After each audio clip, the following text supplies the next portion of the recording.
Fala aí, eu sou o Luiz Otávio. Eu sou a Ana Cláudia, nós somos os dois faladores. E no vídeo de hoje, e o Léo Lins, hein?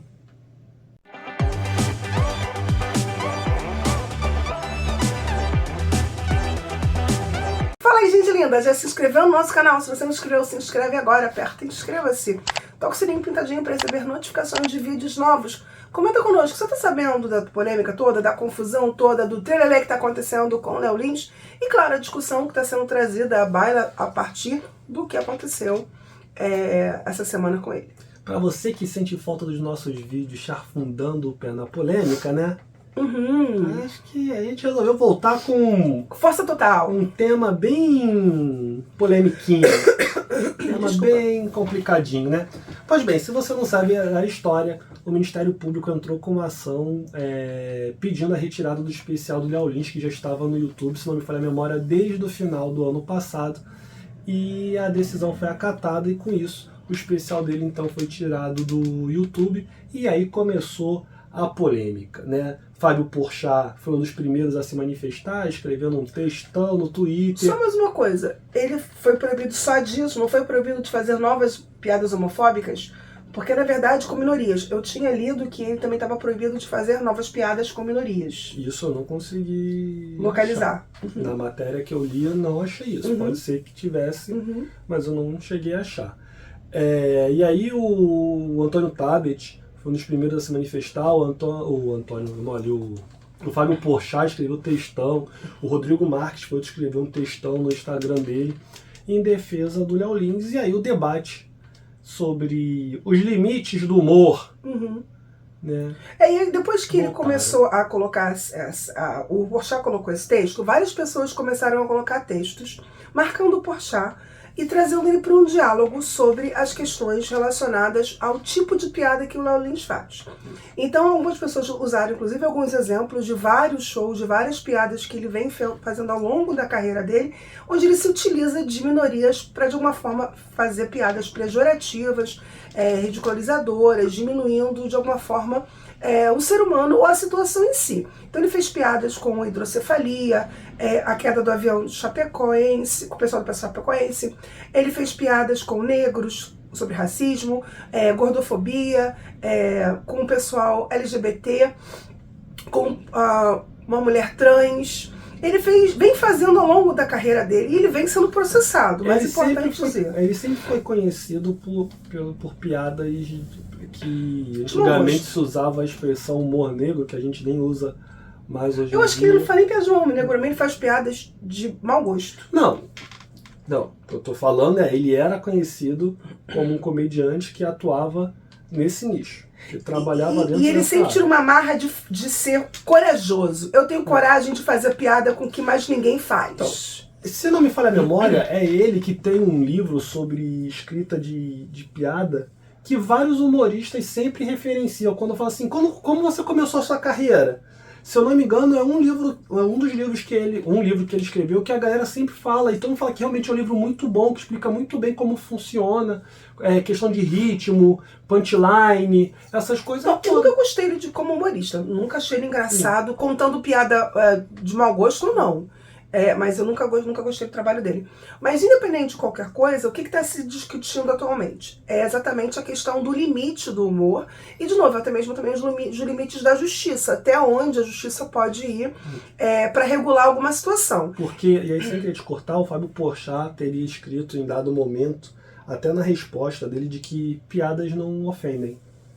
Piada é piada, humor não ofende, alguma coisa do tipo. Não, e uma outra coisa também que ele fala sobre a questão legal. O texto do Fábio, ele fala bastante sobre as questões da lei. Desde que não venha a constranger a lei. Desde que não venha a infringir lei. Você pode fazer piada sobre tudo. O problema é que ele infringe a lei. A piada que ele faz tem um cunho racista. As piadas que ele faz são piadas que diminuem, debocham e denigrem. Não podemos falar denigre mais, né?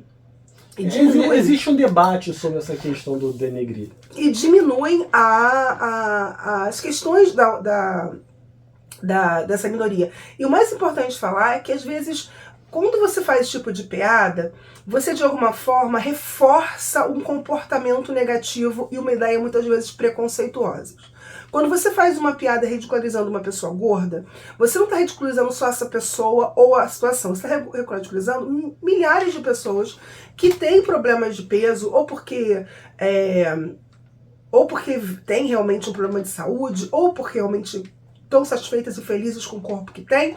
Mas de alguma forma você vai criar gatilhos e mexer com a autoestima desse indivíduo, vai criar situações em que ele pode ser ridicularizado novamente na sociedade, vai reforçar estereótipos negativos e vai banalizar o sofrimento alheio. O problema de você fazer muitas vezes piadas com esse tipo de temática é você esvaziar o movimento e novamente trazer para a sociedade a naturalização de coisas que a gente está querendo há muito tempo já mostrar que não podem mais ser naturais em 2023.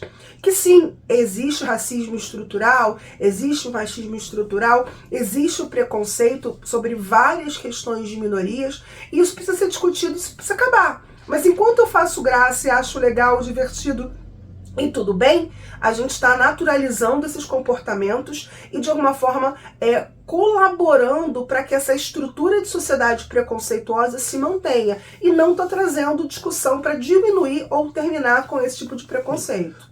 Alguns perfis, inclusive têm trazido o debate do que eles chamam de racismo recreativo, né? Que é uma maneira de você perpetuar ideias racistas através do humor, através da piada, e como que, de alguma maneira, no Brasil, a utilização da piada acaba servindo para tentar tornar mais leve o que está sendo falado e, com isso, ser mais aceito, ser mais permitido dentro da sociedade como um todo.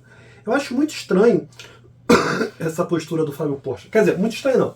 Eu compreendo, mas eu acho estranho a postura do Fábio Porchat, porque o Porchat sempre foi um humorista que ele sempre defendeu que determinadas piadas não faziam mais sentido. Sempre que ele foi questionado sobre o limite do humor, né, que já é até piada quando você vai entrevistar um humorista perguntar isso, ele sempre falou, cara, nos dias de hoje não cabe mais você fazer piada sobre loura burra. Pra que você vai fazer isso? Você ainda precisa fazer esse tipo de humor? E aí, justamente no caso do Léo Lins, ele achou por bem e aí, de novo, né, não foi só ele, a gente já citou alguns aqui que defenderam, ele achou por bem defender com medo de uma possível censura. O que eu acho que é o grande problema. A gente, inclusive, já discutiu aqui há um tempo atrás, já tem um tempo isso, a diferença entre censura e liberdade de expressão. Liberdade de expressão. A gente fez um vídeo sobre isso. No caso, se realmente for verdade, que eu cheguei a ler no Twitter, que o problema todo é você tirar do ar um material de cunho racista e de alguma forma que venha a constituir crime, não seria uma censura, né? Porque o caso já foi feito, o show já existiu, ele estava no ar durante muito tempo, tem mais de 3 milhões de visualizações, ele está simplesmente retirando o material inadequado de uma plataforma. Uma das coisas que o Léo Lins, inclusive, argumenta é que não faz sentido a justiça querer dizer que o YouTube tem que tirar da plataforma, sendo que o próprio YouTube tem as suas regras de boa convivência e em nenhum momento viu aquele vídeo atrapalhando essas regras. Cabe um parêntese aqui isso que eu ia falar. De que o YouTube não é um dos melhores exemplos de controle disso. Porque... senão muita coisa não estaria no plataforma. Você tem discurso de ódio, você tem preconceito, você tem uma série de vídeos. Se fosse assim, muita coisa, não só o Léo Lins, mas a gente pode discutir. Agora, o problema e ao mesmo tempo, um vídeo que não tem nada a ver, o algoritmo entende, faz uma correlação lá doida e bloqueia. E ao mesmo tempo, o que ele fala, o que algumas pessoas estão dizendo? Que ele teria sido proibido a fazer novas piadas com minorias.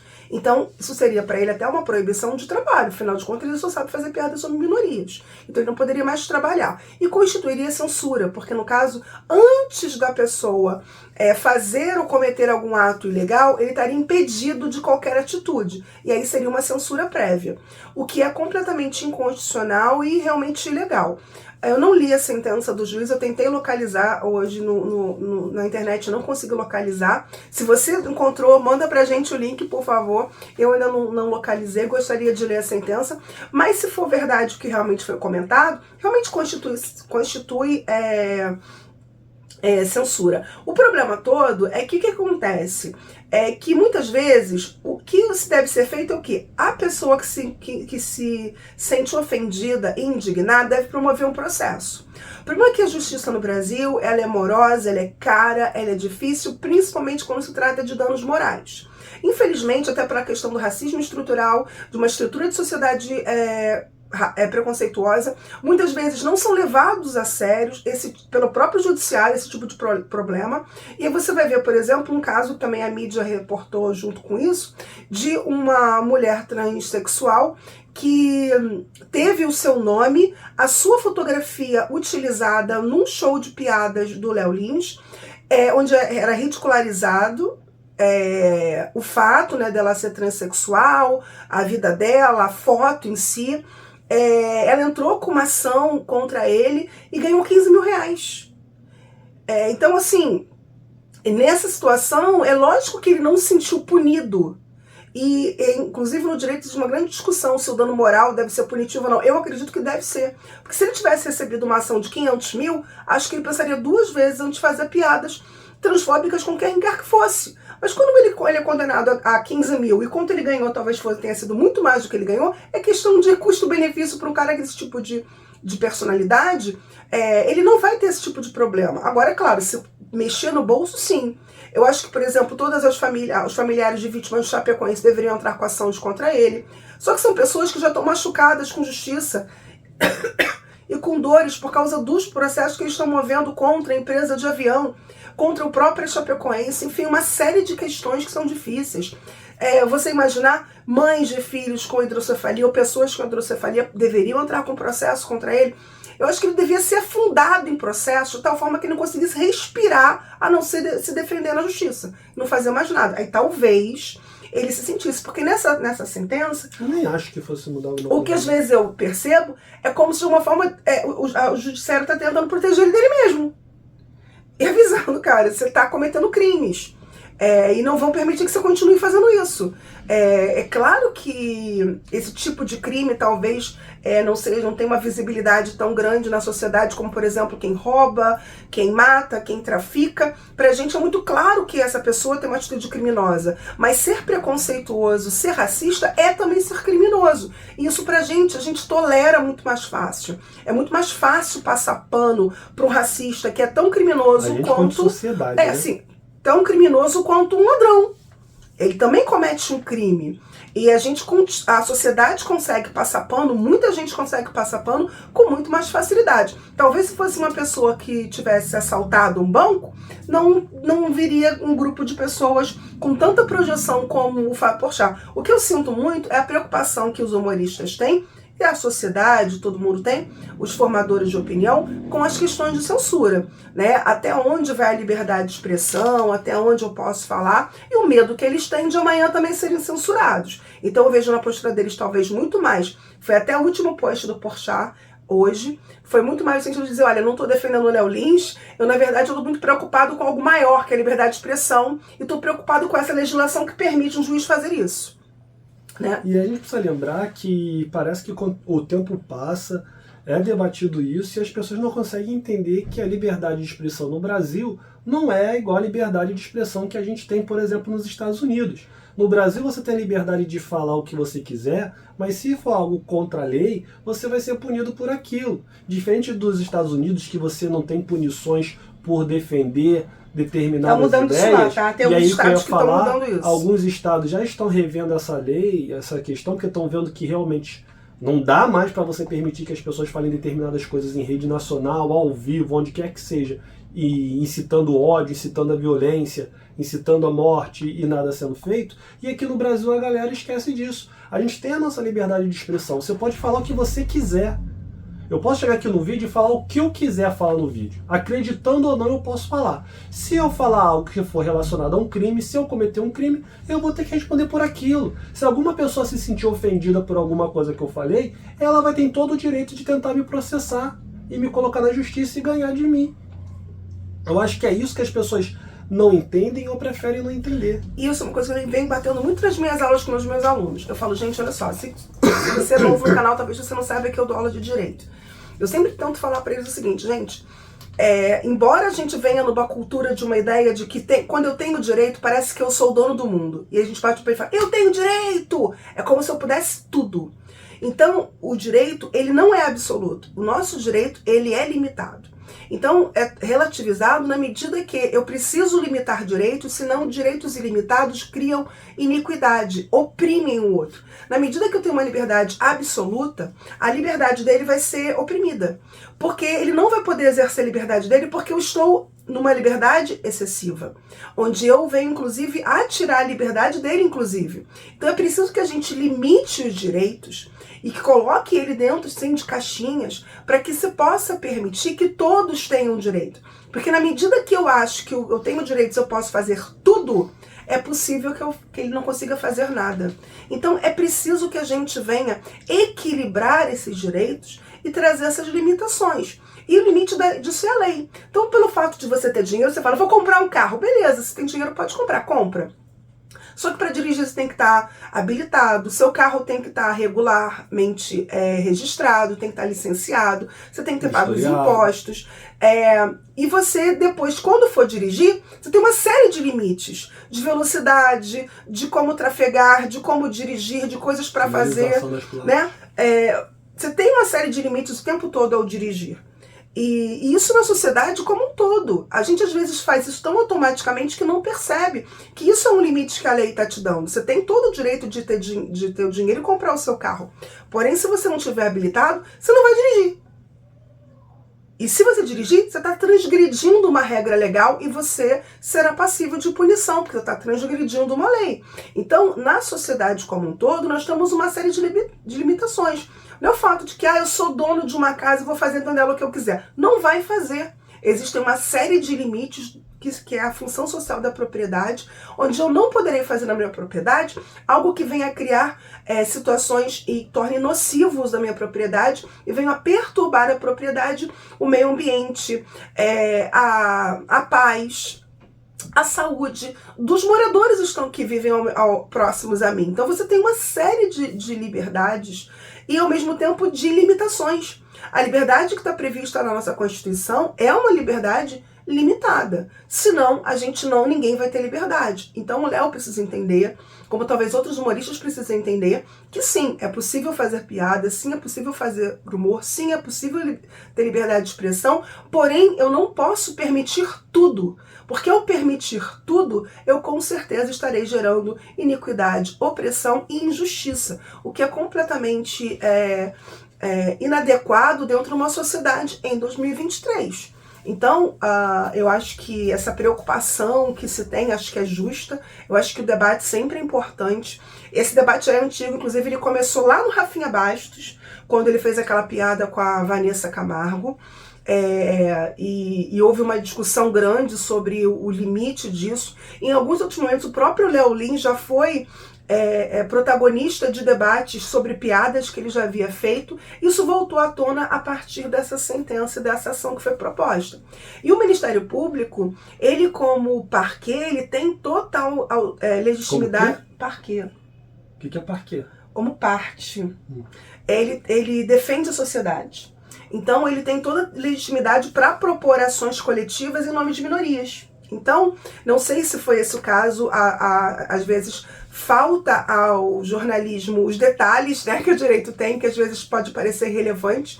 Eu gostaria de saber qual foi a área do Ministério Público que propôs a ação, mas deve ter sido o direitos coletivos e difusos, que de alguma forma defendem minorias e que viram ali naquele especial uma ofensa a essas minorias e entraram com a ação. Simples assim. É totalmente possível. Eu só quero deixar registrado que a gente falou o nome de um monte de humorista aqui que defendeu o Léo Lins. O Vitor Camejo hoje, pelo menos hoje, eu não vi os outros dias, fez uma postagem dando a entender que não concorda com essa postura de defesa do Léo Lins. Né, formado em Direito, né? E lembrando que o Vitor Camejo é formado em Direito, então ele fez uma postagem lá dando a entender que ele considera, inclusive, que realmente é crime o que o Léo Lins fez e que não tinha como ficar ali. E eu acho que assim, a única preocupação que eu tenho, de novo, eu não li a sentença, é que se houver realmente a questão da censura, é realmente complicado. Isso eu realmente não posso concordar. Mas a tirada do ar do especial não é censura. Não é censura. Não. É regulamentação. Você já fez. A censura sempre é te impedir de fazer algo antes mesmo de você fazer. Né? É quase como se você soubesse que alguém fosse matar outra pessoa e você pudesse amarrar essa pessoa. Alguma coisa nesse sentido. Mas não, no caso com relação à liberdade de expressão. Sabendo que com certeza ele vai continuar fazendo piadas homofóbicas, racistas. Ele é uma figura que sempre suscitou discussões, né? Eu lembro uma vez que ele veio fazer um show aqui perto de casa, a página no Facebook do bairro, na mesma hora. Boicote ao shopping e a peça do fulano, do Léo Lins, que tá vindo pra cá fazer piadas. Aí é porque as pessoas também misturam. Aí começa a dizer que ele faz piada contra a moral, essas coisas todas. Começa a misturar uma pataquada toda e não se debate o que é realmente sério, o que é realmente importante dentro das piadas que ele faz. O humor é transgressor, o humor toca em feridas, o humor propõe debates, o humor pode causar desconforto, o humor pode tudo isso. O humor só não pode ser criminoso. E a gente não está falando de criminoso como se a gente vivesse na época da ditadura, que se você falasse contra o governo você estava cometendo um crime, se você falasse contra uma pessoa especificamente você estava cometendo um crime. A gente está falando de uma pessoa que teria cometido crimes de racismo, de LGBTQIA+, fobia, de capacitismo e coisas do tipo. Eu até acho que já está entrando algumas coisas na lista de piadas do Léo Lins que eu já acho que a galera já está metendo umas fake news. Porque não é possível. Eu acredito. Tem uma parada lá muito bizarra. Eu acredito. Que não é possível que alguém escreva isso e pense, pô, isso é muito engraçado. E vai ter gente que vai rir ainda. E chegar no palco e as pessoas rirem e achar, pô, é isso mesmo, isso daí é humor. Às vezes as pessoas riem até de constrangimento. Às vezes o riso, ele não é só porque você tá achando engraçado. Às vezes o riso, ele é uma válvula de escape do susto, do desconforto que aquilo gera. Nem sempre quer dizer que você tá achando engraçado, não. Hoje uma aluna na aula me falou uma coisa que eu achei bem interessante sobre esse ponto. A gente discutiu essa questão do Léo Lins hoje.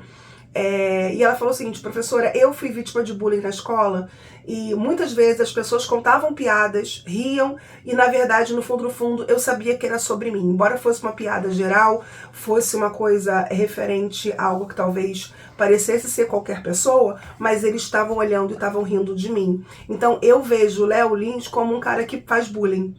Ele tá fazendo bullying, como é que ela falou? Ela falou, ele faz humor transvestido de bullying.